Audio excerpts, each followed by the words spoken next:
कि भैया trip delay हो रही है, तो मैं अभी कुछ भी डिसीजन पे नहीं आ रहा हूँ। मैंने ना इस वीडियो के कमेंट्स ऑफ कर दिए है। वो ऑफ इसलिए करे क्योंकि डिस्क्रिप्शन में ना मैंने एक लिंक दिया भाई गूगल फॉर्म का। मैं आप सभी से चाहता हूँ कि प्लीज जितने लोग हो सके उस गूगल फॉर्म के लिंक पे क्लिक करो और अपनी जो भी राय है, सजेशन है, वो वहां पर मुझे दो। कई मिलियन डॉलर्स में बिकते हैं ये, मतलब करोड़ों में है ये यहाँ पे। एंड वो कह रहे हैं कि हम आपकी गाड़ी को इम्पोर्ट करवा देंगे, कोई दिक्कत नहीं है। तो जी ये वाले जो आप जगह देख रहे हो ना, यहाँ पे कमेंटेटर्स, मीडिया, जर्नलिस्ट वगैरह सब बैठते हैं और कैमराज भी यहीं पे चलते हैं जब भी कोई लाइव टेलीकास्ट होता है। एक इस जगह बता रहे थे और एक उस जगह पे जहाँ पे लिखा है ना शेन बॉन स्टैंड। भाई साहब कितना पुराना बैट होगा जिम का ये। काफी लोग कह रहे थे कि ऑस्ट्रेलिया जा रहे हो अनमोल भाई तो अपना वर्ल्ड कप की ट्रॉफी लेते हैं ना। एंड ये देखो भाई लेजेंडरी डॉन ब्रैडमैन का स्टैचू। तो लो भाई MCG स्टेडियम आ चुका हूँ ट्रॉफी लेने के लिए, जो कि 8 जून को शिप निकलेगी। हो सकता है 1-2 दिन डिले भी हो जाए, तो मान लो 10 तारीख का लेकर चलते हैं कि 10 जून को शिप मलेशिया से निकलेगी और टोटल लगभग 15 से 16 दिन का रास्ता है, यानी कि 10 जून को चली तो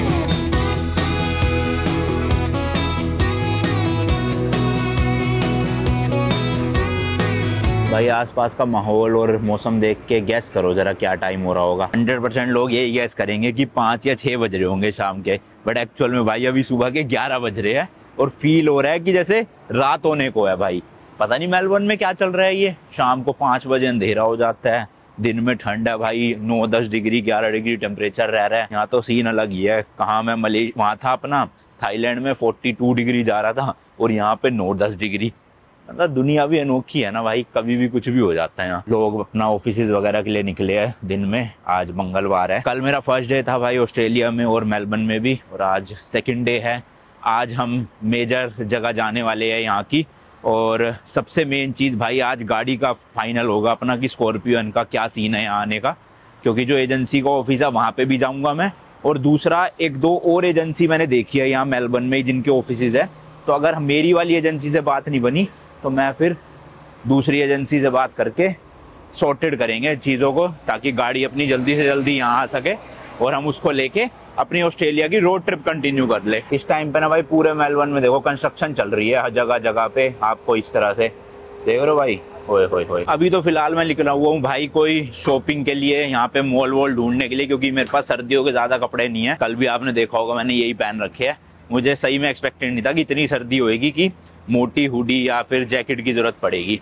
तो चलते हैं, एक H&M का स्टोर आसपास ही है, वहाँ से लेते हैं कुछ भाई जैकेट वगैरह, 2-3 लेनी पड़ेगी। ये देखो 190 मीटर है, बस स्ट्रेट जाके ये आ गया। रोड क्रॉस करने से पहले एक बार ये दबा देना चाहिए, पता नहीं इससे होगा या नहीं होता है, पर दबा देते हैं सब लोग, तो मैं भी दबा देता हूँ भाई, कोई बात नहीं यार। यूरोप और यूके में ना प्राइमार्क था तो वहाँ कपड़ों की दिक्कत नहीं होती थी, प्राइजेस भी सही होते थे और बिल्कुल लेटेस्ट फैशन के। बट यहाँ पे ऑस्ट्रेलिया में नहीं है प्राइमार्क। तो मैं गूगल पे रिसर्च कर रहा था, एक DFO करके ब्रांड आ रहा था कोई, लोग कह रहे उसका भी अच्छा, पर वो यहाँ से दूर है थोड़ा सा स्टोर। तो मैंने कहा 1-2 तो चलो ले ही लेता हूँ यहाँ अपना H&M से। H&M में तो मतलब होगा थोड़ा महंगा बट इतना नहीं होगा, तो ठीक ही है, काम चल जाएगा। फिर जब सिडनी जाऊँगा सिडनी में ले लूँगा 1-2 जैकेट्स और। भाई मेलबर्न में ना बिल्डिंग्स बड़ी यूनिक और अच्छी सी बनी हुई है, जैसे कि ये वाला स्टोर देखो आप, कैसा रंग बिरंगा सा क्या क्या लगा रखा है, पोटी और रंग बिरंगी, पर ये बैंक ऑफ मेलबर्न है, सही लग रहा है ना।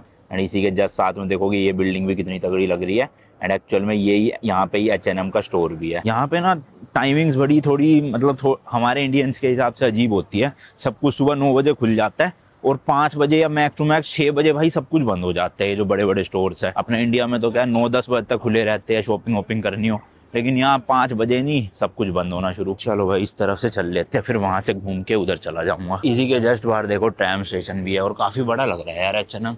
इधर की साइड से भी एंट्री है, उस तरफ से भी है। होपफुली कुछ मिल जाए भाई अच्छा अपने मतलब का। बस ये तो ऐसा लग रहा है भाई राजा महाराजा शॉपिंग करने आते हो यहाँ पे, जैसे देखना सीढ़ियाँ भी कितने ऐसे यूनिक सी बना रखी है। फर्स्ट फ्लोर पे है मेन सेक्शन पूरा। 2 तो भाई ये स्वेट शर्ट सही लग रही है, एक ब्लैक कलर और एक ये वाला कलर। ऑस्ट्रेलियन $24.99 की है, मोटा मोटा भाई 2000 रुपये के आसपास की, 2000 से भी कम ही पड़ी, सही है।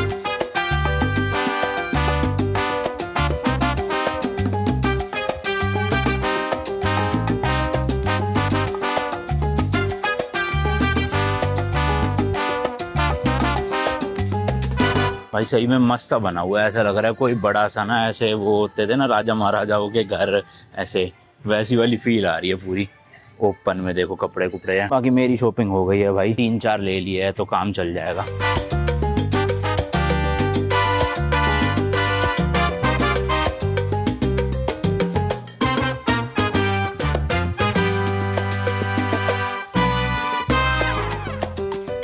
तो ये सामने आप ब्रांड देख रहे हो टेलस्ट्रा करके, ये यहाँ की मतलब वोडाफोन की तरह ही एक सिम कंपनी है और इसी के जस्ट सामने वोडाफोन का स्टोर है। तो मुझे लेनी है भाई सिम कार्ड, दोनों जगह प्राइसेस पूछ लेता हूँ ताकि अपना ना एक ऑस्ट्रेलियन नंबर हो जाए। कुछ भी चाहिए होता है ना तो नंबर होना चाहिए लोकल। जैसे जो मैंने ई सिम लिया उसमें खाली डेटा मिलता है, नंबर मतलब कॉलिंग नहीं मिलती, तो कॉलिंग भी मिल जाएगी। हेलो कॉलिंग भी मिल जाएगी तो ज़्यादा बढ़िया है। लोग मतलब चिल है यहाँ के यार, थोड़े वैसे दिक्कत नहीं करते। आप रिकॉर्डिंग वगैरह कर रहे हो ना, सब खुद से आगे पीछे से हाय हेलो करने लग जाते हैं। तो पहले कहाँ चले, पहले वोडाफोन ही चलते, क्योंकि मैंने रिव्यूज़ पढ़े हैं वोडाफोन ही सही है ज़्यादा। यहाँ देखते हैं बाकी। तो भाई ये सिम कार्ड ले लिया मैंने यहाँ से, देखो $55 की थी बट डिस्काउंट लगा के मुझे सिर्फ $30 की पड़ी, यानी कि इंडिया के अराउंड भाई 1800 रुपीज़। और ये 28 डेज़ के लिए है, जिसमें मुझे 85 GB internet and international unlimited calling मिलेगी। हालांकि मुझे इंटरनेशनल कॉलिंग की ज़रूरत नहीं है, आजकल व्हाट्सएप पे काम चल जाता है सब कुछ, बट स्टिल लोकल और इंटरनेशनल कॉलिंग अनलिमिटेड है। और मेन तो कंसर्न था मेरा डेटा का, तो 85 GB डेटा भी मिल गया 1800 में। मुझे लगा था थोड़ा महंगा मिलेगा बट उम्मीद से थोड़ा सस्ता है। हालांकि इंडिया से तो ऑब्वियसली महंगा है बट उम्मीद जो थी उससे कम है। भाई सब गली गली में ट्रैम ही ट्रैम है, डबल डब्बे वाली, सिंगल डब्बे वाली, और साइकिलिंग वालों के लिए लेन अलग से है। तो देखो साथ साथ ही चल रहे हैं अंकल भी। ज़्यादातर लोग भाई साइकिलिंग करते हैं यहाँ पे, मतलब चाहे एज 50-60 साल क्यों ना हो फिर भी करते हैं मस्त, या इलेक्ट्रिक स्कूटर चलाते हैं। भाई यहाँ तो पूरी ऐसे फीलिंग आ रही है कि अभी अंधेरा होने ही वाला है। तो अभी चलते हैं होटल, ये अपने कपड़े वगैरह रखते हैं, सिम कार्ड डालता हूँ फ़ोन में, इसको एक्टिवेट तो कर ही दिया, और कपड़े वपड़े चेंज करके निकलेंगे भाई ग्राउंड के लिए, MCG। जी हाँ भाई, मेलबर्न क्रिकेट ग्राउंड का आज हम टूर लेने वाले हैं। सारा कुछ दिखाऊंगा आपको, ड्रेसिंग रूम वगैरह जहाँ पे भाई टीम बैठती है, होम टीम या फिर दूसरी टीम, और भी मसाज वगैरह जहाँ लेते हैं टीम प्लेयर सारे। फिर ग्राउंड में भी जाएंगे, मेन पिच के वहाँ तो अलाउड नहीं करेंगे, बट हाँ जहाँ पे चेयर्स लगी होती है स्टैंड्स में वहाँ पे शायद अलाउड है। तो देखते क्या क्या है, मैंने टूर तो बुक कर ही दिया ऑलरेडी। जल्दी जल्दी चल के होटल में अपना काम वाम निपटाते हैं सारा। देखो मैं हूँ इस वक्त यहाँ ब्रुके स्ट्रीट 260-180। मैं इस पहले स्टोर में तो गया ही नहीं भाई, क्योंकि वोडाफोन में इतना अच्छा ऑफर मिल गया, तो मैंने कहा क्या जाना, फालतू में टाइम वेस्ट होगा। The next morning। चलो भाई जो नई हुडी ली थी वही पहन के रेडी। सबसे पहले जा रहे हैं भाई यहाँ के 2 फेमस बीच पे, कौन से है वो बताता हूँ नीचे, जरा पहले कैब बुक कर लूँ। तो अराउंड भाई मेलबर्न सिटी से ना 8-9 किलोमीटर दूर या 10 किलोमीटर दूर एक और सिटी है जिसका नाम है सेंट किल्डा। तो सेंट किल्डा का एक तो बीच बहुत ज्यादा फेमस है, एंड उसी के जस्ट पास में है एक ब्राइटन बीच, वो भी काफी ज्यादा फेमस है। वहाँ पे छोटी छोटी ना हट्स बनी हुई है, तो वो भी दिखाऊंगा आपको। तो मैंने अभी सीधा कैब बुक कर दी है ब्राइटन बीच तक की, 13 किलोमीटर है यहाँ से। और भाई साहब कसम से इतनी महंगी है ना उबर, क्या बताऊँ आपको, अराउंड $33 दिखा रहा था, मोटा मोटा 2000 रुपये। अपनी गाड़ी आ जाए भाई, मेरा तो टेंशन मुके, वरना तो फिर रेंट पे लेके ही घूमूं मैं यहाँ पे। ये जो गाड़ियाँ अपना टैक्सी बुला रहा हूँ ना बहुत महंगी पड़ रही है। अब सोचो जाने के 2000 रुपये, फिर आने के 2000 रुपये, 4000 रुपये तो बीच आने जाने के ही हो गए फालतू फंड के। वैसे तो ये स्कूटर खड़ा इसमें भी जा सकता था, बट भाई 13 किलोमीटर जाने में एक तो हालत खराब हो जाती और 45 मिनट लग जाते, तो कर कुरा के भाई ये भी 2-2.5 हज़ार रुपये का ही पड़ता है एक तरफ का। उससे अच्छा तो टैक्सी में ही जाऊँ, वही ज्यादा बेटर है। भाई साहब टॉयलेट देखना कैसा बना रखा है, रोड के बीचों बीच, बिल्कुल ऐसे लोहे के टीन का डब्बा सा नहीं लग रहा बिल्कुल। और ये भाई बस की लेन है यहाँ पे, मतलब बस स्टॉप है समझ लो, यहाँ पे आके बस रुकती है, और जिसने भी बुक कर रखी है अपना चढ़ जाओ यहाँ पे। सॉरी बुक नहीं कर रखी, मतलब टिकट लो या फिर पास है तो पास से लेके चढ़ जाओ। टैक्सी आने वाली है, बट अब वो मेरे को लग नहीं रहा इस वाले स्पॉट पे रोकेगा, क्योंकि ये ना बस की लेन है। रोक देगा तो बढ़िया, वरना फिर वहाँ कहीं रोकेगा, वो भी बस की लेन है, या तो उधर रोकेगा या बहुत आगे रोकेगा। और देखते हैं भाई। ये देखो भाई बस आ गई है, उसने भाई साहब ने वहीं रोक ली, यहाँ नहीं रोकी, लिखा तो यहाँ है जबकि बस, वो देखो वहाँ पीछे। अच्छा नोट इन सर्विस है इसलिए, वरना तो यहीं रोकता।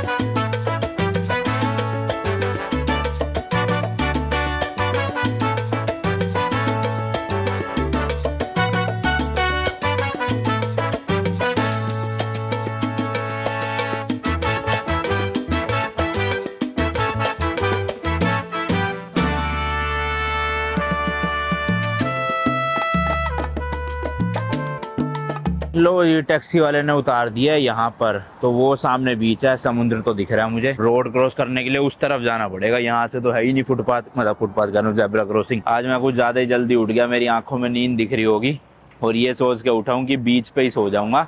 एक्चुअली मेरे को, आपको पता ही है, स्लिप डिस्क की दिक्कत है, तो जो मेरे डॉक्टर उन्होंने बोला था कि जितना हो सके ना धूप में बैठा करो। तो मैंने कहा चलो आज धूप निकल गई तो अपनी किस्मत अच्छी रहेगी, आराम से बीच पे ही लेट जाऊंगा धूप में। तो देखो ये बीच ना फेमस है अपने इन बेदिंग बॉक्सेस के लिए। तो किसी भाई साहब ने अपना ये बेदिंग बॉक्स डाल रखा था अपना सेल के लिए, और ये भाई कई मिलियन डॉलर्स में बिकते हैं। तो ये तो सोल्ड हो चुका है इनका। एंड ये देखो भाई, बीच का नाम है ब्राइटन बीच या फिर ब्राइटन बीच स्टेशन। इस तरह का गेट है। यहाँ से अब हमें अंदर जाना है, साइकिल्स अलाउड नहीं है अंदर ले जाना, देख रहे हो। और स्मोक फ्री एरिया है, पेनल्टी लगेगी अगर बीच पे बैठ के सिगरेट विगरेट पी तो। दोनों तरफ तो मस्त हरियाली सी हो रही है भाई, बढ़िया लग रहा है एरिया। इस टाइम तो दिन में खैर मेरे को लग रहा है लोग अपना रनिंग वनिंग के लिए ही आए होंगे। धूप तो अभी हाँ निकलनी शुरू हो गई है मेरे पीछे से। चलो बढ़िया है भाई, वरना ठंड लग रही थी, धूप में सही रहेगा। तो ये देखो भाई, इन्हें कहते हैं बेदिंग हट्स, बेदिंग हाउसेज या झोपड़ी आप कह लो छोटी सी। तो लाइन से लगे हुए भाई, वो देखो एंड तक कितने सारे हैं। और ये एक्चुअल में ना भाई रहने के लिए नहीं है, मतलब इसमें बेड वेड नहीं है लोगों के कि सोते हैं लोग। ये सिर्फ और सिर्फ बनाए गए हैं जैसे किसी को अपने सर्फ बोर्ड रखने हैं या कुछ भी स्विमिंग से रिलेटेड सामान स्टोर करना है या कपड़े चेंज करने हैं, बस उस चीज़ के लिए है। और बताओ कई मिलियन डॉलर्स में बिकते हैं ये, मतलब करोड़ों में है ये यहाँ पे। अब इनकी वैल्यू इतनी है ना, इसलिए क्या करें, मतलब टूरिस्ट अट्रैक्शन बन गई है। वो देखो भाई वहाँ से शुरू हो रहे हैं और ये पूरे लाइन वाइज ऐसे चलते चलते चलते चलते वो एंड तक भाई। और ये देखो लोग तो अपने कुत्तों को भी लाए हुए हैं यहाँ पे। एंड पानी देखो भाई बिल्कुल साफ सुथरा और ऐसे ब्लू ब्लू सा लग रहा है ना, पूरा डार्क ब्लू वाली फील आ रही है यहाँ पे।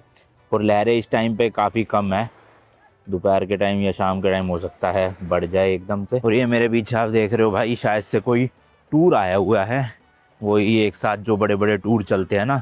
तो मुझे तो लगा था वैसे खाली होगा बीच इस टाइम पे, बट खाली है नहीं, पीछे भी इतने लोग हैं, इंडियंस भी थे एक फैमिली। और यहाँ भी देखो ये भाई सारे लोग, मेरे को तो चाइनीज़ ही लग रहे हैं भाई, इतने बड़े बड़े ग्रुप में ज़्यादातर चाइनीज़ लोग ही आते हैं और सारे यही है एंड तक। बताओ इस बीच पे इतनी ज़्यादा फैसिलिटीज़ नहीं है, मतलब बैठने वाली चेयर नहीं लगी हुई कुछ, या कोई कैफ़े वगैरह नहीं है, रेस्टोरेंट नहीं है, बिल्कुल छोटा सा बीच है, ज़्यादा बड़ा नहीं है एरिया। तो जो सेंट किल्डा था, क्या था भूल गया मैं, तो वहाँ पे जाएंगे, वो वाला बीच ज़्यादा बढ़िया है, वहीं सोऊंगा थोड़ी देर लेट के। यहाँ तो बस मैं आ गया ये बॉक्सेस देखने के लिए। चलो एटलीस्ट भाई यहाँ पे ये तो सही है कि लोगों ने गंद नहीं मचा रखा, ना तो बियर की बोतलें दिख रही है यहाँ पे, ना फालतू के रैपर दिख रहे हैं, साफ़ सुथरा है बीच। ये अच्छी चीज़ है भाई, देख के बढ़िया लगता है ऐसे ना। और इस बीच पे कोई कोस्ट गार्ड वगैरह भी नहीं है भाई, डूब वूब जाए कोई, कौन आएगा बचाने। कह रहा हूँ ना मैं, ज़्यादा फैसिलिटीज़ हैं नहीं, और हो भी सकता है हो तो दोपहर के बाद या शाम को ही आए, अभी फ़िलहाल कुछ नहीं है सुबह, बस इन चाइनीज़ लोगों की भीड़ के अलावा। ये देखो लग तो चाइनीज़ ही रहे हैं जहाँ तक मुझे, बाकी पता नहीं भैया। और ये पानी में भाई इमेजिन कर सकता हूँ कि कितना चिल्ड होगा इस टाइम पे, क्योंकि अभी इतनी ज़्यादा ठंडी हवा चल रही है और फेस पे फर लग रही है, तो पानी तो बर्फ़ जैसा होगा। टेम्परेचर चेक करता हूँ कितना हो रहा है इस टाइम। नेट ही ना चल रहा मरा यहाँ। चल जा, वोडाफोन धोखा दे दिया क्या तुमने, है बीच पे आते ही तुम्हारे सिग्नल गायब हो गए। हाँ चल गया भाई, 10 डिग्री सेल्सियस है ये देखो ब्राइटन बीच। बाहर जब 10 डिग्री है तो पानी तो नेक्स्ट लेवल वाला चिल्ड होगा। तो कोई भी स्विमिंग तो मेरे ख्याल इस मौसम में करेगा नहीं, बट हाँ ये है कि अपना बिछा के यहाँ पे कपड़ा कुपड़ा सो जाओ, थोड़ी देर लेट जाओ। जो मैं तो नहीं करने वाला, मैं चाह रहा हूँ सेंट किल्डा भी यहाँ से कुछ 2-3 किलोमीटर है। अब वापस टैक्सी करनी पड़ेगी क्योंकि ये जो एरिया है तो भाई बिल्कुल ऐसा लग रहा है सिटी का आउटस्कर्ट हो। यहाँ पे तो लोगों ने फार्म हाउस टाइप के ले रखे हैं जैसे, और कोई है नहीं फैसिलिटी की स्कूटर वूटर मिल जाए। लाइम देखता हूँ, हाँ स्कूटर मिल जाएगा तो बढ़िया है, वरना टैक्सी फिर जिंदाबाद। बड़ा दुख हो रहा है भाई, इतने पैसे खर्च के ना टैक्सी में, अपनी गाड़ी खड़ी है इंडिया से इतनी दूर मलेशिया में, और मैं यहाँ पे दूसरों की ऊबर में जा रहा हूँ। बताओ, बट कुछ भी क्या हो भाई, ये जो पानी की आवाज़ है ना, ये इतना ज़्यादा रिलैक्स कर देती है ना माइंड को। मतलब आप आधा घंटा बैठ जाओ पानी के पास में और फ़ोन वोन कुछ मत चलाओ, ओ हो क्या शांति मिलेगी ज़िंदगी में। एंड ये देखो भाई, हर हट के बाहर ना नंबर लिखा हुआ है, 58C, 59, 60, ऐसी हो 61, फिर 62, फिर 63, 64 करते करते मेरे ख्याल से मोटा मोटा 80 से 90 तो होंगे हट, क्योंकि कुछ कुछ में देखो ऐसे भी है 58A है, 58B है, 58C है, तो 60 तक तो काउंटिंग यहीं आ गई है, तो होंगे आराम से। अरे भाई सब डरा दिया डॉगी ने, तो आराम से होंगे यहाँ पे 80-90। और डॉगी से याद आया, ये बीच जो है वो पेट फ्रेंडली है, मतलब आप अपने पेट्स को यहाँ ला सकते हो, कोई मना नहीं करेगा। ये देखो सब लोग लाए हुए वॉक के लिए, बट यहाँ पोटी वोटी नहीं करवा रहे भाई, पोटी नहीं अलाउड होगी क्योंकि नॉर्मली बस वैसे ही घूमने लाए हैं, क्योंकि दिख तो नहीं रही भाई बीच पे पोटी पड़ी हुई, और वैसे भी पोटी यहाँ पे करवाएंगे तो अच्छा नहीं लगेगा ना, टूरिस्ट आ रहे हैं और यहीं पे डॉगीज ने हग रखा है। कुछ भी क्या, धूप का जो सुकून मिल रहा है ना यहाँ पे तिब्बत में, ओए होए होए, मतलब दोनों जगह दिल खुश हो जाता था धूप जैसी आती थी। और उसके बाद तो इतने सारे देश गए जितने में भी, सब में इतनी गर्मी मिली थी, वहाँ धूप से हम परेशान थे। मतलब इस ट्रिप में भी बड़ा मिक्स आ रहा है भाई। पहले इतना एक्सट्रीम माइनस में 19 माइनस 18 डिग्री था तिब्बत में, ठीक है। उसके बाद भाई आगे गए तो थाईलैंड जैसे शहरों में, लाओस कंबोडिया जैसे शहरों में, देशों में सॉरी, 44-45 डिग्री था। मतलब कहाँ -19 और कहाँ 45, इमेजिन कर पा रहे हो आप भाई, कितना एक्सट्रीम गए हैं हम हर चीज़ में। पर ठीक है, अब तो ट्रिप अपनी ऑलमोस्ट एंड ही है, लास्ट कंट्री है ये ऑस्ट्रेलिया। और न्यूजीलैंड का वीज़ा अप्लाई किया हुआ है, अगर वीज़ा आ गया तो हाथों हाथ न्यूजीलैंड भी निकल लूँगा। बाकी गाड़ी का अभी बस ये बीच होने के बाद जाऊँगा ऑफिस में उन एजेंसीज़ की, और करते हैं सॉर्ट आउट उसका भी। देन मेरी फिर बुकिंग है भाई MCG स्टेडियम की, उसका भी टूर दूंगा आपको। तो आज का व्लॉग शायद लंबा हो जाएगा काफ़ी। मुझे तो इस बीच पे आने का रास्ता बड़ा मस्त सा लगा, देखना पतला सा ऐसे पाथ सा बना रखा है, और दोनों तरफ मस्त ग्रीनरी सुंदर। और जी इस तरह की सराउंडिंग है, ये देखो, ज़्यादा चहल पहल वाला एरिया नहीं है, ऐसा सही है, थोड़ा सुनसान सा। मतलब दिन में तो गाड़ियाँ है, रात को मैं समझ सकता हूँ भाई बिल्कुल वो हो जाएगा। टेस्ला बहुत चल रही है यहाँ पे भाई। और ये स्कूटर मिल गया, ये रहा, फुली चार्ज नहीं, चार्ज नहीं है, रेड बत्ती हो रखी है, क्योंकि कोई ना कोई लेकर आया होगा स्कूटर को यहाँ तक अपना कारस्तानी करते हुए। ढूंढता हूँ ऐप में मिल जाएगा आसपास, क्या पता। ना जी ना, नो नियर बाई व्हीकल्स, देख रहे हो तो नहीं मिलेगा। इसका मतलब समझ रहे हो दया, ऊबर पे फिर से पैसे फूकने पड़ेंगे। और ये शायद बस स्टॉप बना हुआ है, पता नहीं क्या बना हुआ है, तो यहाँ बैठ जाते हैं। मस्त धूप आ रही है फेस पे, ओए होए, मेरा तो मन कर रहा है यहीं सो जाऊँ थोड़ी देर, बट पता चले कोई मेरे को होमलेस समझ के बैग वैग ही चुरा के ले जाए मेरा सारा। भाई रिस्क नहीं है ना, बीच पे ही चलते हैं। कोई नहीं, ऊबर पे 1500 रुपये लगेंगे, पर चीज़ें सेफ रहेगी वहाँ। भाई साहब $20 1200 रुपये लग रहे हैं लिटरली 5 किलोमीटर के। मेरे से नहीं हो रहा भाई ये ऊबर इतने पैसे देख के तो मेरा दिल सा दुख रहा है भाई। यहाँ पे इंडियन खाना भी महंगा है, टैक्सी भी महंगी है, होटल तो चलो मैं किसी ना किसी तरह ढूंढ लेता हूँ सस्ते मुस्ते, बट बाकी चीज़ें भाई ऑस्ट्रेलिया में बहुत महंगी है। खैर अब आ गए हैं तो क्या रोना बार बार, बट है तो महंगी यार सही में।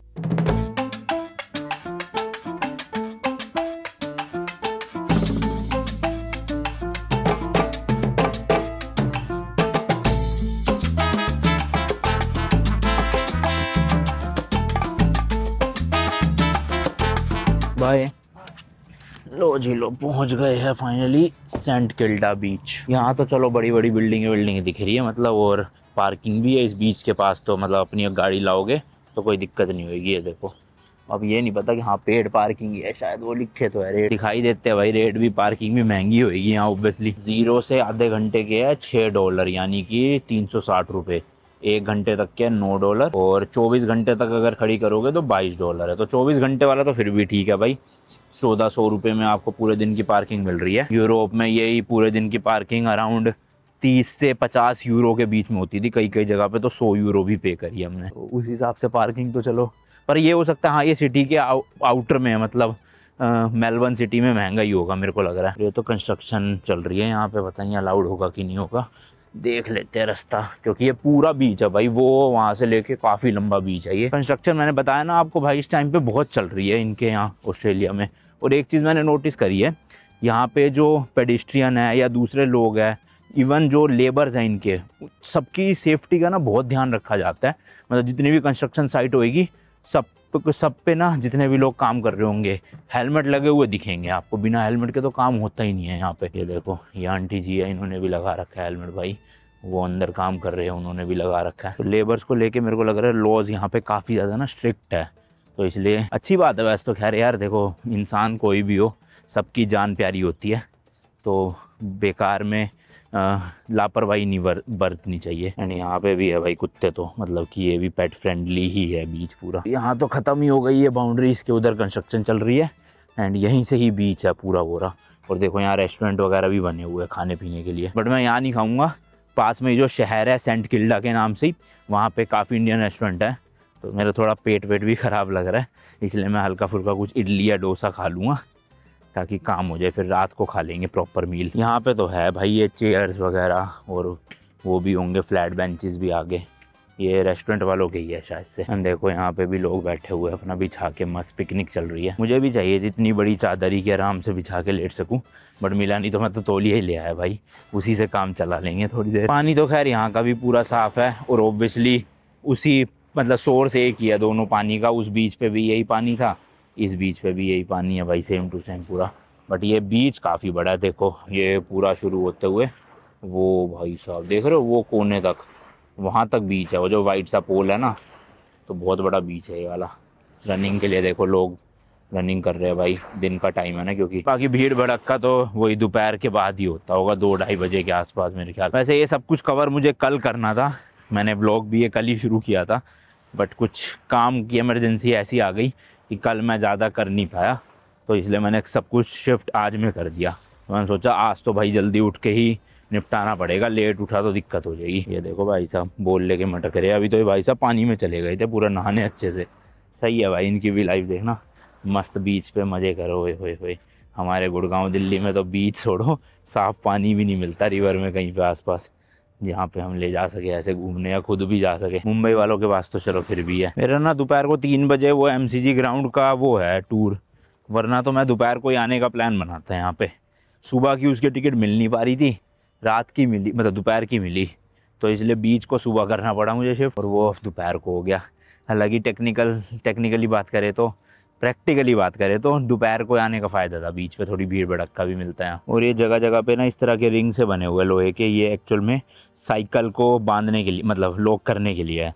तो जितने भी लोग साइकिलिंग करते हुए आते हैं वो इनमें अपना साइकिल को लॉक करके फिर बीच पे जा सकते हैं। देखो वहाँ भी बने हुए हैं इसी तरह से 4। मैंने बताया ना भाई, यहाँ पे ना साइकिलिस्ट को और पेडिस्ट्रियन को कुछ एक्स्ट्रा ही बेनिफिट्स मिलते हैं गाड़ी वालों से। लो भाई यहाँ स्कूटर मिल गया, चलो इसमें खाए आते हैं कुछ जाके। कोई लाइम वाली ऐप से इसको स्कैन करना है, पर इसमें हेलमेट नहीं दे रखा भाई। कोई नहीं, चलो हो गया अनलॉक हो गया पाजी, चलो जल्दी। अरे हेलमेट तो है ही नहीं, हेलमेट ही नहीं था, मैं क्या करूं भाई। चलो भाई ऐसे ही ले जाना पड़ेगा, अब क्या कर सकते हैं, है ही नहीं हेलमेट तो। रात को ना कल पिज्जा खा लिया था, बड़ा अजीब सा हो रहा है भाई पेट में, इसलिए कुछ हल्का खाना चाहता हूँ मैं। खामखा में तबीयत खराब होएगी, क्या फ़ायदा। ये देखो साइकिलिंग वालों के लिए ना ये अलग सी लेन बनी होती है हरे रंग की, और इसमें साइकिल का लोगो भी लगा होता है, तो इसी में चलाना है आपको स्कूटर मस्त। क्योंकि यहाँ पे ना भाई इलेक्ट्रिक स्कूटर्स पे भी चलान है अगर आप हेलमेट नहीं पहनोगे बट अब मिला नहीं, तो इसलिए मजबूरी में जा रहा हूँ। और दूसरी चीज़ ये देखो, इलेक्ट्रिक स्कूटर में भी नंबर होते हैं भाई इनके, साइकिलों पे नहीं होते, बट हाँ इलेक्ट्रिक साइकिल है तो उस पर भी नंबर होगा यहाँ का, तो मतलब रजिस्ट्रेशन करवानी पड़ती है।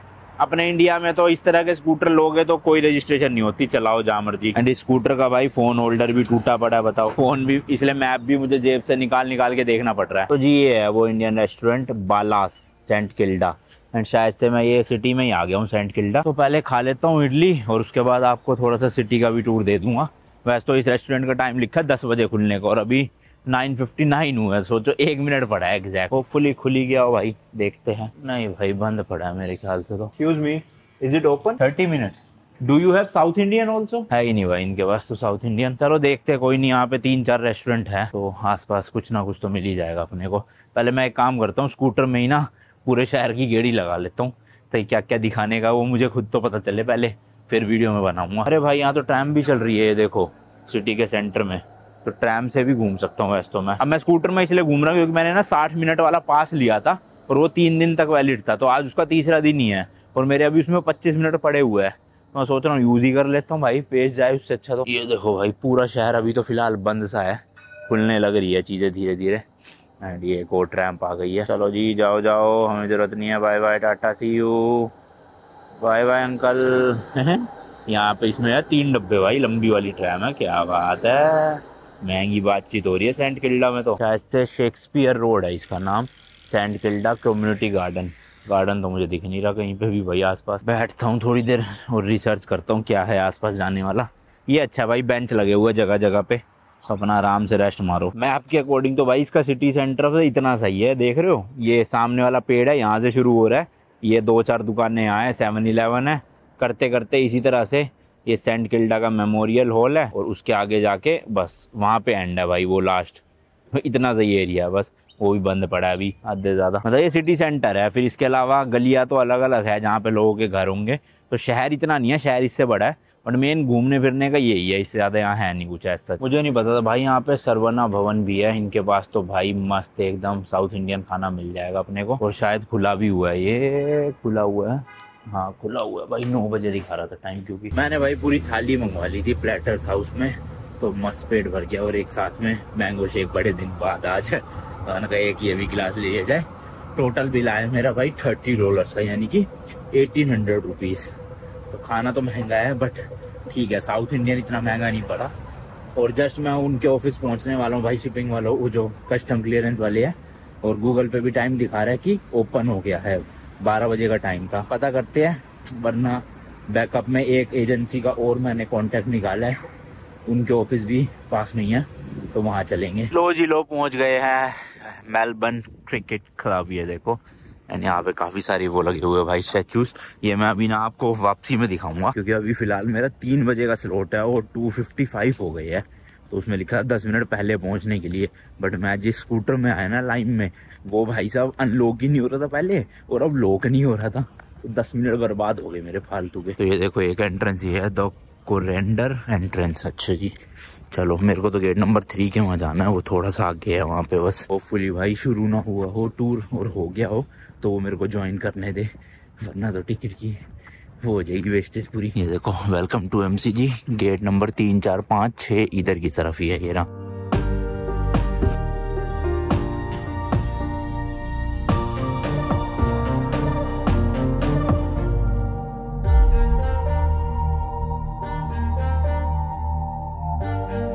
चलो भाई टाइम पे पहुंच ही गया और ज्वाइन कर ही लिया ग्रुप को। आपको याद होगा जब मैं लंदन में था, वहाँ पे लॉर्ड्स क्रिकेट स्टेडियम का भी इसी तरह का सेम टूर था भाई। ग्रुप टूर होता है, एक साथ में गाइड होते हैं, वो पूरा एक्सप्लेन करते रहते हैं स्टेडियम के बारे में। तो देखो भाई ये पूरा स्टेडियम है। अब ये स्टेडियम ना भाई तैयार होता है, कभी कभी कॉन्सर्ट्स भी होते हैं, जैसे बता रहे थे अभी टेलर स्विफ्ट का कॉन्सर्ट था यहाँ पे, तो उसके लिए प्रिपेयर किया था पूरे ग्राउंड को। या फिर फुटबॉल मैचेस भी होते हैं काफ़ी, और क्रिकेट के लिए तो खैर है ही फेमस। तो जो भी इवेंट होता है उस हिसाब से पूरा का पूरा रेडी कर देते हैं। बाकी ये पूरी सीट्स वगैरह हैं रो वाइज NMOP के वो, और ऐसे ही कितनी है भाई पूरे। तो जी ये वाले जो आप जगह देख रहे हो ना, यहाँ पे कमेंटेटर्स, मीडिया, जर्नलिस्ट वगैरह सब बैठते हैं, और कैमरास भी यहीं पे चलते हैं जब भी कोई लाइव टेलीकास्ट होता है। एक इस जगह बता रहे थे और एक उस जगह पे जहाँ पे लिखा है ना शेन वॉन स्टैंड, तो शेन वॉन को तो आप जानते होंगे। बाकी पूरे ग्राउंड में ना 2 वो है अपना डिजिटल बोर्ड, जहाँ पे स्कोर बोर्ड एक तरह से, एक ये है पॉइंट बैट, एक इसके जस्ट सामने है इधर की तरफ पॉइंट बैट, तो इसी पे ही सारा स्कोर चलता है। बाकी लाइट्स देखो 1, 2, 3, 4 और एक इधर होगी 5 ही है शायद से। और यहाँ पे ये सब डिजिटल एडवर्टीजमेंट चलती रहती है, देखा होगा आपने मैचेस के बीच में। और ये यार ये कुछ बता तो रहे थे, ये मेरे ख्याल से ग्राउंड को सुखाने के लिए, क्योंकि यहाँ पे ना सन रेज नहीं पड़ती, तो ये कुछ रेज ऐसी है जिससे सूखता है शायद, क्योंकि वो बता रहे थे। लेकिन मेरा एकदम से फ़ोन आ गया तो मैं फ़ोन में लग गया था।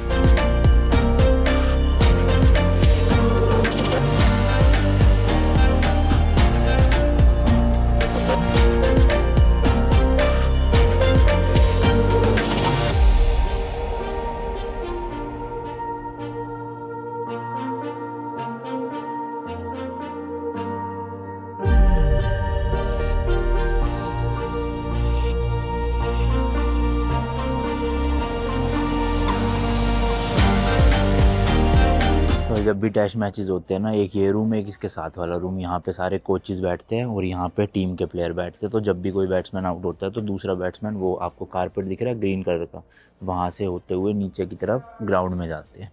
तो अभी हम जा रहे हैं फ़िलहाल भाई ड्रेसिंग रूम में क्रिकेटर्स के, जहाँ पे वो चेंज वेंज करते हैं पूरा। तो यही वो रास्ता है, मतलब ये अभी तो इन्होंने बंद कर रखा है, पर क्रिकेटर्स यहाँ से जाते हैं नीचे, और हमारे को ये ले जा रहे हैं अलग से रास्ते से कहीं पे। 1956 के ओलंपिक्स में देखो कैमरामैन के लिए इस तरह से केज लगाए जाते थे स्टैंड्स के वहाँ पे रिकॉर्डिंग करने के लिए, बताओ। और अब टेक्नोलॉजी कितनी ज़्यादा भाई एडवांस हो चुकी है कि इतने बढ़िया बढ़िया कैमरे आ गए दूर दूर से रिकॉर्डिंग करने वाले। चलो जी पहुँच रहे हैं अब हम सीधा ड्रेसिंग रूम। तो ये ग्राउंड के हम बेसमेंट में आ गए। इसकी सीलिंग हाइट इतनी ऊँची है कि इसमें ना टीम बस भी नीचे आ सकती है इमरजेंसी केसेस में, और लगभग 700 गाड़ियों की पार्किंग है यहाँ पे भाई।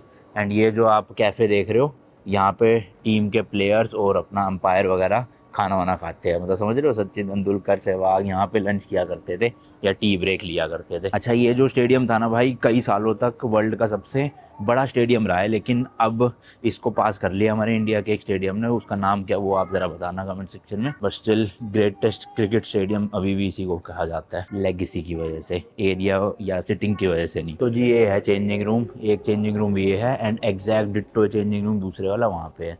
ये ऑस्ट्रेलियन टीम का वैसे, इसलिए आप देखोगे यहाँ पे जितने भी बोर्ड्स में हैं, ऑस्ट्रेलिया टेस्ट सेंचुरीज, 5 विकेट्स, और इधर भी कैप्टन्स वगैरह का है। तो मतलब इतना हाई फाई सा नहीं है, देख सकते हो आप, लग रहा होगा आपको हाई फाई होगा, बट एक्चुअल में बड़ा नॉर्मल सा है। एसी वेंट्स तो लगा रखे हैं, बट ओपन एरिया है। अभी शायद से ये क्रिकेट के उससे नहीं, किसी और स्पोर्ट की वजह से बनाया गया इसको, बट वैसे यहाँ पे क्रिकेटर्स जो है वो चेंजिंग वगैरह करते हैं, मतलब उनका पूरी टीम यहीं बैठती है। चेंजिंग रूम भाई लॉर्ड्स का बहुत बेटर था, इससे मुझे लगा, यहाँ का इतना वो नहीं है। ये देखो हेड ट्रेनर का रूम, ये रूम ब्रीफिंग के लिए है, कुछ भी टीम मीटिंग वगैरह होती है तो वो सब यहाँ होती है। सामने बोर्ड लग रहा है, टीवी लग रहा है, एंड यहाँ प्लेयर्स जो है वो सीढ़ियों पे बैठते हैं। जगह जगह पे भाई ये भी लगी हुई है एक्सरसाइज करने के लिए। एक ये स्क्रीन लगा रही इतनी बड़ी। ये देखो भाई इंडोर नेट्स बने हुए, टोटल 6 नेट्स हैं यहाँ पे, और सबकी ना पिचेस अलग है। कोई फास्ट पिच है, कोई स्पिनर्स के लिए है, मतलब प्रैक्टिस करने के लिए, और उधर भी कुछ पिचेस बनी हुई है ओपन में, यहाँ पे प्रैक्टिस करते हैं जब भी मैचेस होते हैं उससे पहले। तो ये सही है, इंडोर है ना, अंदर ही अंदर, बाहर का वही लफड़ा ही नहीं। वहाँ पे 2-3 पिच शायद से अपना ओपन में भी है, बट ज़्यादातर इंडोर ही है ये। अभी हम आ गए भाई बिल्कुल स्टेडियम के टॉप पे, यानी लेवल 4 पर। क्यों आए हैं पता नहीं, वो हमारे गाइड बताएंगे। भाई स्टेडियम के जस्ट बैक में ही ट्रेन की पटरी है, ये देखो, तो मस्त ट्रेन निकलती होगी मैच जब चल रहे होंगे। बाकी ये भाई बियर वगैरह मिल रही है, ये पता नहीं मैचेस के दौरान भी खुलता होगा या किसके लिए है, अभी तो फिलहाल बंद है सारा का सारा। बिलिंग काउंटर भी, टेरेस बार है भाई यहाँ पे, तो ये लिखा हुआ है ओपन में। ओ भाई साहब, एक्चुअल में काफ़ी ऊपर आ गए भाई, वो ट्रेन भी जा रही है पीछे से, ये देखो कुछ इस तरह से। ये मेट्रो चल रही है इधर की तरफ, वो भी मेट्रो ही है भाई, वो देखो, और यहाँ पे गाड़ियाँ वगैरह जा रही है। और मेन जो स्टेडियम का ग्राउंड है वो उस तरफ है, ये हम बैक साइड में आए हैं अभी फिलहाल। हाई जंप का रिकॉर्ड है भाई, ये यहाँ पे देख रहे हो, मेंस का वहाँ पे है, नहीं वुमेन भी है एक वही पोल वॉल्ट का, और बाकी हाई जंप का ही है। मतलब देख रहे हो एक ही ग्राउंड में कितने इवेंट्स होते हैं भाई। समर ओलंपिक्स भी हुए थे 1956, ये गोल्ड मेडलिस्ट सारे। 2006 कॉमनवेल्थ गेम हुए थे मेलबर्न में, 15 मार्च से 26 मार्च, उसके ये रिकॉर्ड्स है अलग अलग। भाई पानी भरने वाला देखना कैसे बना है रखा है, यूनिक सा, गजब। अब शायद से टूर ख़त्म ही हो गया, अब ये स्टैचूज़ वगैरह दिखाएंगे थोड़े से बाहर की साइड में, शायद जो बैक में थे। बाकी तो ये वॉशरूम वगैरह बने हुए हैं, जो भी मतलब ऑडियंस देखने आती है उनके लिए। Sachin Tendulkar with Don Bradman on the occasion of Don Bradman's 90th birthday. Photo card का आगे भाई साहब कितना पुराना बैट होगा जिम का ये। एंड ये देखो भाई लेजेंडरी डॉन ब्रैडमैन का स्टैचू, ओए होए क्या मस्त शॉट मारते हुए स्टैचू बनाए, देख रहे हो। यहाँ देखो ये आर्ट वर्क है अलग अलग स्पोर्ट्स का, इधर इधर इधर, and again legendary Don Bradman. उनकी इनिंग्स लिखी हुई है शायद से 112, 123, 152, 167। भाई साहब ऑलमोस्ट सारी ही है ऑलमोस्ट, क्या, और एक तो 357। दैट्स वाई बैटिंग एवरेज जो है 99.9 है भाई साहब, और सेकंड हाईएस्ट जो है वो 61 पॉइंट कुछ है। तो देख रहे हो गैप कितना, 61 और 99।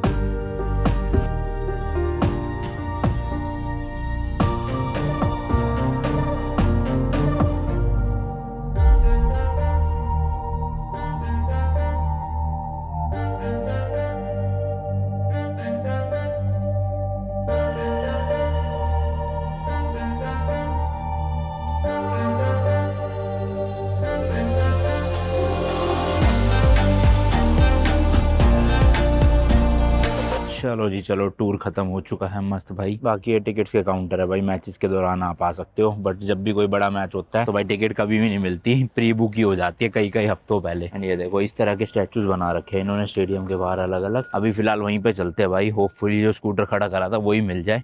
मेरा क्योंकि फ़ोन होने वाला है ऑफ, 11% चार्जिंग है इसमें, नहीं दूसरे में जिसमें सिम है, तो होटल तक की लोकेशन लगानी पड़ेगी जल्दी जल्दी, वरना रास्ते में भटक जाऊंगा मैं। यहाँ से आप अपनी भाई जर्सी कस्टमाइज़ करवा सकते हो, नंबर और नाम लिखवा के पूरा। और यार मतलब अगर आपको किसी को लाइफ में ऐसे प्रोग्रेस का एग्जाम्पल देना ना परफेक्ट, तो मैं तो कहूँगा इंडिया में क्रिकेट का सीन का ही दे सकते हो आप। मतलब 1983 की बात है भाई, जब अपना इंग्लैंड में वर्ल्ड कप हो रहा था तो इंडिया को फाइनल्स की स्टेडियम की एंट्री तक नहीं अलॉट करी हुई थी। उनको लगता था कि इंडिया पहुंच ही नहीं पाएगी कभी फाइनल्स में, पर देख लो रिजल्ट आपको पता ही है क्या हुआ था। 1983 में इंडिया फाइनल में भी पहुंची और जीत के भी आई। उसके बाद से कट टू 2024 भाई साहब, इतनी तगड़ी ग्रोथ करी है ना इंडियन क्रिकेट ने, BCCI या जो भी आप कह लो, मतलब नेक्स्ट लेवल वाला भाई। आप समझ लो एक टाइम ऐसा था 83 में जब इंडिया को पास तक नहीं मिला था अंदर आने का स्टेडियम में, और इस टाइम पे भाई IPL में इतना पैसा है कि इंग्लैंड के प्लेयर्स को बताओ पैसे दे के इंडिया में खिलवा रहे हैं। क्या मस्त परफेक्ट एग्जाम्पल है भाई सक्सेस का या ग्रोथ का।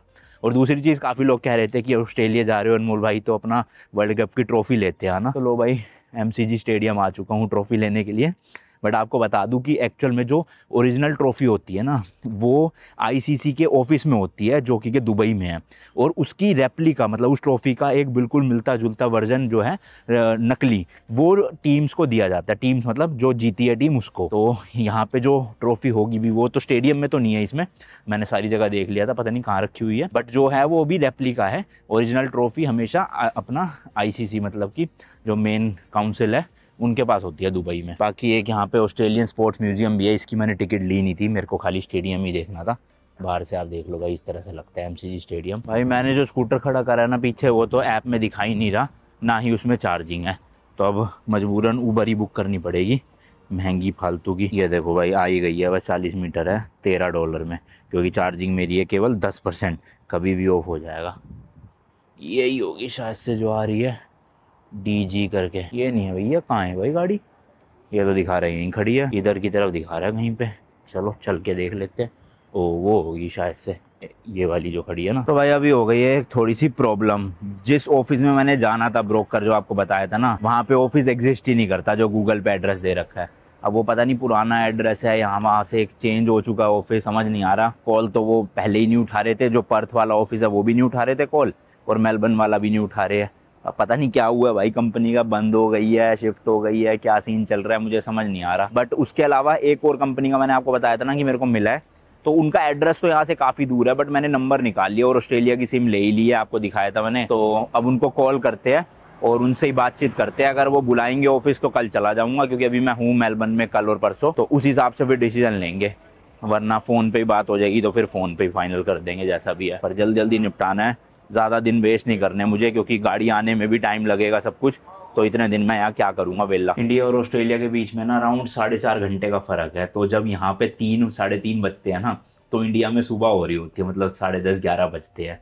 तो थोड़ा सा शेड्यूल इंडिया और यहाँ का उल्ट पुल्ट चल रहा है। ये मैं इसलिए कह रहा हूँ क्योंकि मेरा इंडिया में काम चल रहा है ना घर का, तो कोऑर्डिनेशन में थोड़ी सी प्रॉब्लम हो जाती है कि मैं पीक आवर जब यहाँ पे मैं घूमने निकलता हूँ, उसी टाइम पे सारे लेबर और मिस्त्री आते हैं घर पे, तो बात करनी पड़ जाती है बीच बीच में।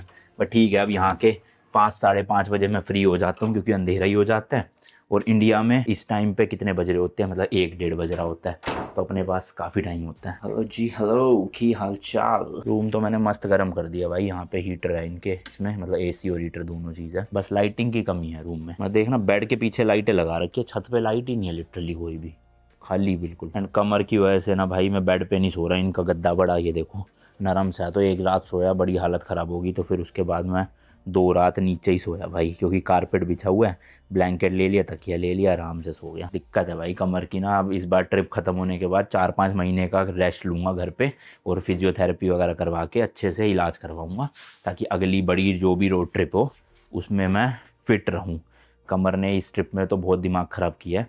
ऑस्ट्रेलिया, उसमें लंदन ट्रिप में भी था मेरे बहुत ज़्यादा दर्द, बट ऑस्ट्रेलिया ट्रिप में ज़्यादा हो गया, शायद से नेपाल में जो स्टार्टिंग में प्रॉब्लम हुई थी ना मुझे, उसकी वजह से। ठीक है यार, अब तो कर ही लिया, अब तो ऑस्ट्रेलिया बचा है, और वो भी गाड़ी मिलने के बाद मेरा 25 से 30 दिन में पूरा ऑस्ट्रेलिया कवर हो जाएगा, पर्थ से लेके अपना सिडनी मेलबर्न तक पूरा। और गाड़ी नहीं आ पाती तो जब देखेंगे क्या करना है भाई। मेरा एक पल को तो मन किया था कि गाड़ी नहीं मिली तो मोटर होम ले लूँगा रेंट पे, फिर मैंने देखा तो मोटर होम बड़ा महंगा सा पड़ रहा है यार यहाँ पे, और दूसरा मैं अकेला हूँ, इतना बड़ा मैंने चीज़ कभी चलाई भी नहीं है, कैंप ग्राउंड की भी नॉलेज नहीं है। नो डाउट वीडियोस तो उसकी बहुत चलेगी, बताना ज़रा कमेंट सेक्शन में वैसे, बट पता नहीं यार, देखता हूँ। और शायद से गाड़ियाँ यहाँ पे काफ़ी सस्ती है, तो मैं अभी के लिए तो कल या परसों गाड़ी लूँगा, क्योंकि यहाँ टैक्सी में बहुत पैसे बर्बाद कर रहा हूँ मैं। तो उससे अच्छा रेंट पे एक गाड़ी लेके मस्त अपना घूमेंगे उसी से, जब तक स्कॉर्पियन अपनी आ नहीं जाती। The next morning. तो जी आज नेक्स्ट डे है और एक गुड न्यूज़ है, बट थोड़े से ट्विस्ट के साथ। मेरी जो है कल वो बात हो गई है फाइनल एजेंसी से फ़ोन पे ही, जो पहली वाली थी उनसे नहीं, दूसरी वाली जो मैं आपको बता रहा था ना। एंड वो कह रहे हैं कि हम आपकी गाड़ी को इंपोर्ट करवा देंगे, कोई दिक्कत नहीं है, मतलब सब कुछ स्मूथली हो सकता है।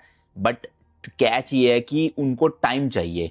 तो वो कह रहे हैं आप अभी हमें अपना डॉक्यूमेंट्स भेजोगे, पासपोर्ट की कॉपी, वीज़ा की कॉपी, कारनेट वगैरह, तो हमें कम से कम 2 वीक्स चाहिए। 2 बिजनेस वीक मतलब वर्किंग डेज ही काउंट करते हैं, तो मैं 14 दिन ही लेकर चल रहा हूँ, छुट्टी वुट्टी हटा देते हैं। तो उन्होंने कहा 10 से 14 दिन चाहिए हमें पूरा ये डॉक्यूमेंटेशन कंप्लीट करने में, सब कुछ देखने में, जब आप भेजोगे। मतलब अगर मैं आज भेजता हूँ, फॉर एग्जाम्पल आज 15 मई है, तो मैं अगर 15 मई को भेजता हूँ तो मोटा मोटा वो 29 मई तक जो है वो मेरे से टाइम मांग रहे हैं डॉक्यूमेंटेशन वगैरह का। और वो कह रहे हैं फिर उसके बाद जो है हम अपने एंड से आपको कंफर्मेशन दे देंगे ईमेल पे या फिर रिटर्न में कि हम आपकी गाड़ी को यहाँ पे क्लियरेंस करवाएंगे। तो अगर मान लो वो मेरे को 29 मई को कंफर्मेशन देते हैं, तो फिर मैं शिपिंग वालों को बोल सकता हूँ उसके बाद कि आप करवा दो। एंड मैंने इसी डेट के हिसाब से ना फिर वेसल चेक करवाया, मतलब शिप चेक करवाया कि मलेशिया से ऑस्ट्रेलिया का कब का है। तो वो शिप आ रही है भाई 8 जून की। तो मतलब मैं 29 मई को मेरे को यहाँ से फाइनल ईमेल का कंफर्मेशन मिलेगा एजेंसी से, वो ईमेल मैं दिखाऊंगा उनको, शिपिंग वालों को, और शिपिंग वाले देन प्रोसेस शुरू करेंगे शिपिंग का, जो कि 8 जून को शिप निकलेगी। हो सकता है 1-2 दिन डिले भी हो जाए, तो मान लो 10 तारीख का लेकर चलते हैं कि 10 जून को शिप मलेशिया से निकलेगी, और टोटल लगभग 15 से 16 दिन का रास्ता है। यानी कि 10 जून को चली तो 26 जून को जो है वो पर्थ ऑस्ट्रेलिया में पहुंचेगी। उसके बाद यहाँ की जो शिपिंग एजेंट, मतलब शिपिंग कह रहा हूँ, कस्टम एजेंसी है, उन्होंने ये बोला है कि हमें क्लियरेंस के लिए 2 दिन चाहिए केवल। अगर आप अपना कारनेट पहले ही दे दोगे या फिर शिप कर दोगे गाड़ी के साथ ही, तो मेरे केस में तो वो गाड़ी में ही है कारनेट, क्योंकि मलेशिया का एग्जिट स्टैम्प भी लगना है ना उसमें, अपने साथ मैं ला नहीं सकता था उसको। तो उस केस में हमें वहीं से ही गाड़ी के साथ ही शिप होएगा, और उनको फिर 2 दिन चाहिए क्लियरेंस के लिए। तो करते करते मान लो 28 जून तक वो गाड़ी क्लियर करके मेरे को दे देंगे पर्थ में। बट इसमें एक और चीज़ है कि वो कह रहे हैं अगर हमारी जो बायो सिक्योरिटी है वो क्लियर नहीं हो पाती, यानी कि गाड़ी जो है वो सफाई ढंग से नहीं हुई या कहीं से भी कुछ भी ऑफिसर्स को मिला और उन्होंने कहा कि नहीं ये पास नहीं कर सकते हम, तो फिर उनको 10 दिन और चाहिए भाई, 7 से 10 दिन, जिसमें वो लगभग 1200 से 1500 ऑस्ट्रेलियन डॉलर लेंगे और मेरी पूरी गाड़ी की क्लीनिंग करेंगे। तो मोटा मोटा अगर समझ लो 30 जून ही लगा लो आप, ठीक है। अगर गाड़ी क्लियर हो जाती है, अगर बायो सिक्योरिटी क्लियर नहीं होती तो तब जाके फिर मुझे मिलेगी 10 जुलाई को। तो हम वर्स्ट केस सिनेरियो ही पकड़ के चलेंगे भाई, कि मान लो गाड़ी नहीं होती क्लियर तो वो 10 दिन के लिए रखेंगे। तो इन शॉर्ट 10 जुलाई को मुझे पर्थ में गाड़ी मिलेगी, और अभी चल रहा है भाई 15 मई, मोटा मोटा 2 महीने, 50 दिन ही हो गए, 2 महीने छोड़ो, तो 50 दिन बाद मुझे गाड़ी मिलेगी। तो अभी दुविधा ये है भाई कि गाड़ी करवाऊं भी या ना करवाऊं। मतलब 50 दिन मैं यहाँ पे क्या करूंगा, ना तो मैं रुकना चाहता, ना 50 दिन कुछ ऐसा एक्सप्लोर करने का है। और अगर मैं 50 दिन ऑस्ट्रेलिया में रहा तो मैं इतना एक्सप्लोर कर लूंगा, फिर गाड़ी आने के बाद तो करूंगा ही क्या, गाड़ी लाने का फायदा ही क्या होगा। दूसरा ऑप्शन ये है कि मैं इंडिया वापस चला जाऊं भाई इन 40-50 दिनों के लिए, और जब गाड़ी आ जाए उस वक्त आ जाऊं। बट फिर वही होगा यार, लोग भी कह रहे हैं आपने ट्रिप इतनी लंबी खींच दी, नवंबर में शुरू करी थी, मई चल रहा है इस टाइम पे, बोला था 100 दिन का, और हो गए हैं 6 महीने। तो अब 2 महीने और, फिर 2 महीने ऑस्ट्रेलिया की ट्रिप चलेगी। मतलब आप समझ रहे हो कब जाके खत्म होएगी ये ट्रिप, अगस्त सितंबर में। तो वो थोड़ी सी परेशानी है। और तीसरा ऑप्शन ये है कि मैं इस टाइम पे कहीं दूसरे देश चला जाऊं घूमने के लिए, जैसे फिलीपींस वगैरह, या फिर वियतनाम चला जाऊं, सिंगापुर तो चलो मैं जा चुका हूँ, इंडोनेशिया भी जा चुका हूँ, न्यूजीलैंड का मैंने वीज़ा अप्लाई कर दिया, न्यूजीलैंड चला जाता हूँ। बट फिर उसमें भी सीन तो वही होगा ना कि भाई ट्रिप ये वाली पूरी 2 महीने 3 महीने और डिले हो जाएगी, जो मैं करना नहीं चाहता, और मुझे पता है आप लोग भी नहीं सुनना चाहते कि भैया ट्रिप डिले हो रही है। तो मैं अभी कुछ भी डिसीजन पे नहीं आ रहा हूँ। मैंने ना इस वीडियो के कमेंट्स ऑफ कर दिए है। वो ऑफ इसलिए करे क्योंकि डिस्क्रिप्शन में ना मैंने एक लिंक दिया भाई गूगल फॉर्म का। मैं आप सभी से चाहता हूँ कि प्लीज जितने लोग हो सके उस गूगल फॉर्म के लिंक पे क्लिक करो और अपनी जो भी राय है, सजेशन है, वो वहां पर मुझे दो। क्योंकि होता क्या है ना, 5-6 लाख व्यूज आते हैं और कमेंट्स आते हैं भाई 1500-2000। तो इसका मतलब भाई 10% भी ऑडियंस जो है वो ना पूरी कमेंट नहीं कर रही। मुझे नहीं पता उनको क्या देखना है, वो क्या चाहते हैं मेरे से। तो मैं चाहता हूँ, जेन्युइनली दिल से चाहता हूँ कि आप लोग 5 लाख लोग देख रहे हो, उसमें से 10% 15% एटलीस्ट, मतलब 50-60 हजार लोग तो प्लीज गूगल फॉर्म को भर दो, ताकि मुझे पता चल जाए कि इस ट्रिप को अब आगे कहाँ क्या ले जाना है। क्योंकि देखो मैं ओके हूँ यार, मेरे हिसाब से तो मुझे ऑस्ट्रेलिया आना था, तो मैं तो ऑस्ट्रेलिया घूमूंगा ही, मैं रेंट पे गाड़ी ले लूंगा और रोड ट्रिप करूंगा, जो मेरा प्लान था पूरा। बट काफी लोगों को हो सकता है ये लगे कि यार स्कॉर्पियो आनी चाहिए थी ऑस्ट्रेलिया, स्कॉर्पियो लाओ। तो मैं जानना चाहता हूँ वो कितने लोग हैं। सारी सिचुएशन मैंने आपको समझा दी है कि उस सीन में कितने दिन वेट करना पड़ेगा, दूसरे सीन में क्या डिसएडवांटेजेस एडवांटेजेस है, सब कुछ आपको बता दिया। अब डिसीजन आपके हाथ में है। जो गूगल फॉर्म पे मेजोरिटी लोग बोलेंगे भाई मैं वो कर दूंगा, भले उसके लिए अब 1 साल वेट करना पड़े गाड़ी यहाँ लाने में, मुझे कोई दिक्कत नहीं है। बट मैं चाहता हूँ ये ट्रिप पूरे ऐसे नोट पे एंड हो कि लोग संतुष्ट है कि हाँ लोगों को खुशी हुई है, लोगों को सेटिस्फाइड फील हुआ कि हाँ ट्रिप अच्छे से हो गई है। क्योंकि अब लास्ट ही है भाई, देखो ऑस्ट्रेलिया ही है और वो भी मैं आ ही चुका हूँ, मेलबोर्न ऑलमोस्ट मैं घूम ही चुका हूँ, ठीक है। तो आगे की ट्रिप हम गाड़ी रेंट पे लेके भी कर सकते हैं या फिर स्कॉर्पियो के लिए वेट कर सकते हैं। और अगर वेट करेंगे तो उस केस में क्या करना चाहिए, इंडिया जाना चाहिए, दूसरे देश जाना चाहिए। इतने दिन आप वेट करोगे नहीं करोगे, जनरली मैं वेट करना नहीं चाहता यार, इतने महीने बहुत दिन हो गए यार घर से बाहर निकले, ऊपर से कमर का भी दर्द बहुत है। तो बेटर है कि हम जल्दी जल्दी ट्रिप को खत्म करके, वीडियोस खत्म करके घर जाए, नेक्स्ट ट्रिप की प्लानिंग शुरू करे और रिकवरी करे अपनी बॉडी की। तो सब कुछ आपके हाथ में है, डिस्क्रिप्शन में दिए गए लिंक पे क्लिक करो और गूगल फॉर्म पे अपनी राय लिखो। ज़्यादा कुछ नहीं है, येस नो के आंसर और एक कॉलम में आपको भरना होगा कि कौन सा केस चूज़ करूं और क्यों करना चाहिए, ठीक है जी। तो इसलिए मैंने कमेंट सेक्शन ऑफ कर दिया ताकि कमेंट्स में लोग ना करें, उसमें जाके रिप्लाई करें। बाकी ठीक है यार, ख़त्म करते हैं इस वाली वीडियो को।